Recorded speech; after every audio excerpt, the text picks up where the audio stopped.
Hey, good morning, everybody. It's Sunday morning. It's March 29th, and I just want to get to you with a couple of different topics today. So I'm going to start with three readings from the Daily Reflections book, and really the topic is going to be you can predict your own future by creating it. Um, Certainly nobody can predict what the future will bring, large scale, or for the world, or the planet, or for the country. But for you, you may not be able to predict what's going to happen to you, but you certainly can create what your future is going to look like through very specific direction and action and planning. So that's what these three readings are going to be from the book, and then we'll go ahead and talk about it. So the first reading is the first reading is from February 14th in the book. It says, if you're proactive, you don't have to wait for circumstances or other people to create perspective expanding experiences. You can consciously create your own.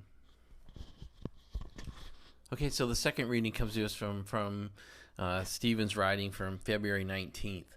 And for 19th, he writes, you have to decide what your highest priorities are and have the courage, pleasantly, smilingly, and non-apologetically, to say no to other things. And the way you do that is by having a bigger yes burning inside. The enemy of the best is often the good. And then the third and last reading for today is from the 20th. I am personally persuaded that the essence of the best thinking in the area of time management can be captured in a single phrase: organize and execute around priorities. So let's talk about these in different, kind of individually maybe, but this concept that we don't have to wait for circumstances or other people to create our experiences. And I think that is a very critical and fundamental belief that, stop waiting. Stop waiting for something to happen. Stop waiting for something to stop happening. Stop waiting for something to be over. Stop waiting for a better time in your life, a calmer time in your life, a more stable time in your life, when you're making more money at your job, whatever it is. I mean, we come up with these crazy excuses over and over again. And I think we do it subconsciously so that we don't have to do the hard thinking and do the hard planning and take the hard action. So, my main message there is, for me has been, don't wait. Stop waiting. Stop waiting for someone else to do something. I think we love that image of, the waitress that was discovered by a producer and launched into a career. It just doesn't happen in real life. I mean, I'm certainly it does, but it's no way a plan of action for you or I to take for the future, for our success, for our life, and those for the family and those around us. It's just not a plan. That old saying, hope is not a plan. I hope to be discovered. I hope something good will happen today. We have to go make it happen. We have to decide what we want to have happen to us, and then we have to go make it happen. And I know it's a terribly unfun message to hear, but I'll tell you, if you can make the switch from waiting for someone else to do something or waiting for something out there to happen, versus putting a plan in action to create something for yourself, that transition is huge and will change your life. So the second concept we brought up from the 19th reading was get your priorities straight and say no to other things. And boy, that is hard because, when you hear that, you think, well, I can say no to things, but can you? Can you say no to buying that house? Can you say no to buying that new car? Can you say no to that really expensive vacation? Can you say no to buying an improvement to your home? Can you say no to keeping an expensive car when you can't afford it and go ahead and trading it in or selling it? Can you do those things? Can you really say no to those really nice things that really steal from your larger yes? And if you're trying to get ready to start your own company or grow your company, there are a million things that you say yes to that feel good, but actually steal from your larger dream and your larger goal. And, do you have it within you to really take the time to sit down and go, these are my top 2 or 3 priorities, and every decision has to be made for those 2 or 3 priorities. and do that hardcore and really cut out the things that don't support those one, two, or three top goals in your life. It's really a hard thing to do, but if you don't, it either extends the timeline or kills the dream. And the last thing I'll say about creating your own future is it's so critical that the things you choose to do each hour and each day map to a week and then a month that walk you towards your goal, walk you towards your dream. Have you been able to, decompose your dream into actionable steps, and are you walking towards it, or do you just think you are or hope you are? And I would say if you don't have a plan and you're not walking towards it, if you don't know everything you're doing today is walking towards one of your dreams, then you're probably walking away from it, or at least walking nowhere near to it as the days go by.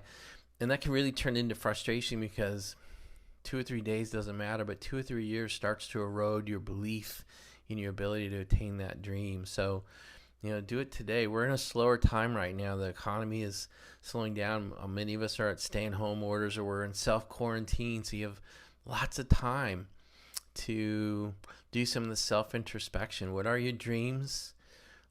How close are you to them? And what needs to be done daily to walk towards them? And then just start tracking yourself towards it. You don't have to make massive change today, but today is a good day to map yourself. Where are you on the map? Where, the you are here dot, right? And your top 2 or 3 goals or dreams in life are out there, and you're here, and you know the roadmap to get you to it. And if you don't, sit down and start drawing the map out. And at least that gives you something to measure action against. But if your daily, hourly, daily, weekly actions do not track, and they actively track towards your dreams, you're most likely not walking towards them. Okay, so I'm going to do something rare today. I'm going to take on a second subject, and I just feel like I've kind of let you guys down in not doing this as often as I should have. So the second topic for the day really is, in a word, momentum, or maintaining momentum in your life. And so the reading from Stephen Covey's book for February 2nd goes right to it. It's incredibly easy to get caught up in an activity trap in the busyness of life, to work harder and harder at climbing the ladder of success, only to discover it's leaning against the wrong wall. And so the question I would have you ask yourself today is, are you busy, or are you busy working towards a dream? And they are two very, very different situations. I think one, life kind of wears you down. You're broken at the end of the day. You're not sure what you're doing. You feel like you're treading water. You feel like you're in quicksand. You're tired a lot. And the other is you're invigorated and you're excited each day, and you can see where you're headed, and you know why you're doing the things you're doing. It doesn't mean you're not tired or frustrated at the end of days, but at least you have a purpose and you're walking towards it. And I'm worried most people in the world are simply living and existing and busy. Very, very busy, very, very scheduled, but really don't know where the bigger picture is, and how that busyness walks to you towards your dream. And so, the purpose of the reading is to say, are you working hard at the wrong goal? Are you working hard at the wrong career?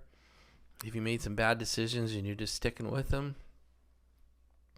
And so this might seem to be conflicting advice, guidance, or thoughts, but I don't think it is. And that is, you have to maintain momentum, and you have to make sure you're headed towards the dream you intended to. And I think the intention is, when I read this, is, do a checkup, and if you, where you are in your life today, do a check and say, hey, you know what? I'm working really hard. I'm really, really busy, but I'm not headed towards the dream I thought I was. My ladder's leaning against the wrong wall. And the question then becomes, what do you do about that? And most of the times, for true happiness, you have to make changes. You have to make a switch. You have to say, wow, I'm on the wrong wall, and I need to move over now and change the momentum now, so that I have time to catch that momentum back up and attain my real goal. But there's a danger in that thinking, and that is doing it over and over and over again. Hey, I want to be in the military. Hey, I want to be a civilian. Hey, I want to be in IT. Hey, I want to do something else. And really ruining that momentum over and over and over again in your life. And I just think the ladder's leaning against the wrong wall argument can be used too often and wreck your life. And it's something you want to be very careful. If you want to do a checkup and make sure you're headed the right way in life, but you don't want to change directions multiple times, killing that momentum you built up over the years. So another concept I think we're taught through culture here, particularly in the United States, is you need to follow your calling, you need to follow your dreams, do what you love and the money will follow, kind of thing. And I think most people go, I don't know what my calling is, I don't know what my dream job is, I don't know how to become wealthy. I'm just confused as to what I love enough that the money will follow. And what I'll tell you is I think that's a little bit of a fallacy. I think at some point in our life we have to realize we're led somewhere. We are where we are. We need to review that. We need to know where we want to go, and then make some decisions and then commit to them. And I'll just give you some examples out of my life. No one wakes up as a kid and says, hey, I really want to be a contractor to the federal government, right? That's what I was.